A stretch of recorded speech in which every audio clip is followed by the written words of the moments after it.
저희 앞에 우리 박주민 위원장님하고 양효환 위원님 말씀하셨던 대로 이제 우리 자영업자들 가계부채 문제에 대한 갈등의 불이 이제 떨어지는 지 오래가 됐고 구조적인 문제인데 저는 돈을 풀어야 된다는 거는 정말 공감을 하는데 지금 구조에서 돈을 잘못 풀면 이 돈이 또 이제 금융권이라든가 이런 대기업 유통업체 이런 쪽으로 많이 몰릴 가능성이 있다. 그래서 그 방법을 잘 선택해야 되지 않을까.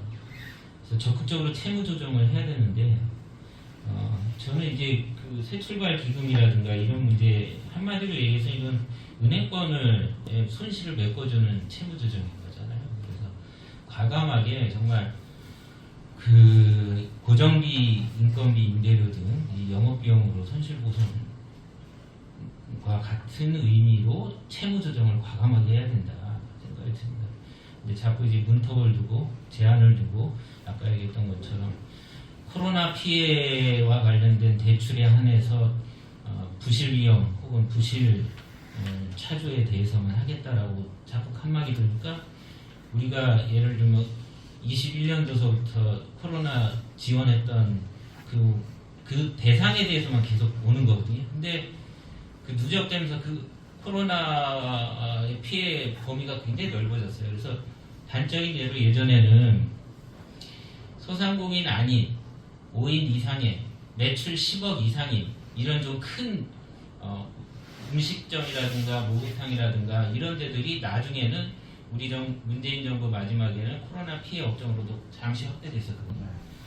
이렇게 범위가 점점 넓어졌는데 이 사람들은 계속 벗어나 있는 거고 그 사람들이 계속 아까 얘기했던 대로 채무에 과중 채무에 뭐 이렇게 온 상황입니다. 그래서 실제 한다고 윤석열이 얘기한 것보다 숨겨져 있는 데이터들이 굉장히 많은데 굉장히 이제 막 생생내는 이런 부분들이 있다라는 게 이제 아까 쭉 말씀하셨던 거고 그래서 저는 새 출발 기금은 그럴 수밖에 없다. 왜냐하면 이거 쉽게 우리 아는 것처럼 배드뱅크예요. 그래서 이걸 이용하지 못한 사람들이 아까 가장 많이 물어보면 이거 하면은 자기가 카드도 못 쓰고 뭐 경영 활동을 못 한다는 거예요. 신용등도 갑자기 강등되니까.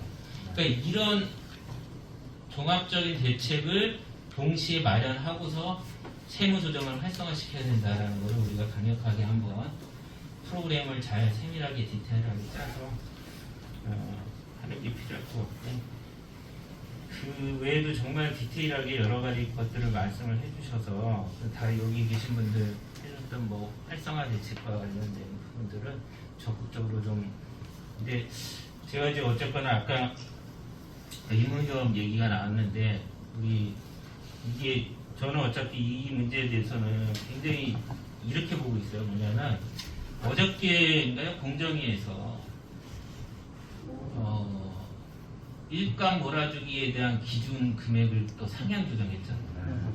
네. 그러니까 쉽게 해서 저는 뭐로 일으키냐면 윤석열 정부가 이제 작심해갖고 대기업 위주의 재벌 위주의 시장 자유화로 완전히 돌아섰다라고 봅니다. 그렇기 때문에 대구 시장에서부터 시작했던 불길이 계속 번질 거라고 봐요. 의무협 이거가 나아가서 광주에서 얘기했던 것처럼 복합 쇼핑몰 여기저기다 들어서게끔 하려고 유통법 자체를 아예 무력화시킬 건데 이런 정말 필요한 규제 상인들이 이제 똑같은 공룡들하고 같이 풀밭에서 경쟁하면서 살 수는 없는 거잖아요. 그래서 우리가 예컨대 이제 공정한 룰들을 자꾸 세웠는데 이거를 다 또 허물려고 하는 것은 분명히 더 큰 이 금융 부채는 발등에 불이지만 규제 완화는 정말 이거는 나중에 지나고 나면은 돌이킬 수 없는 굉장히 근본적인 문제라서 저는 금융 발등의 불도 빨리 끄고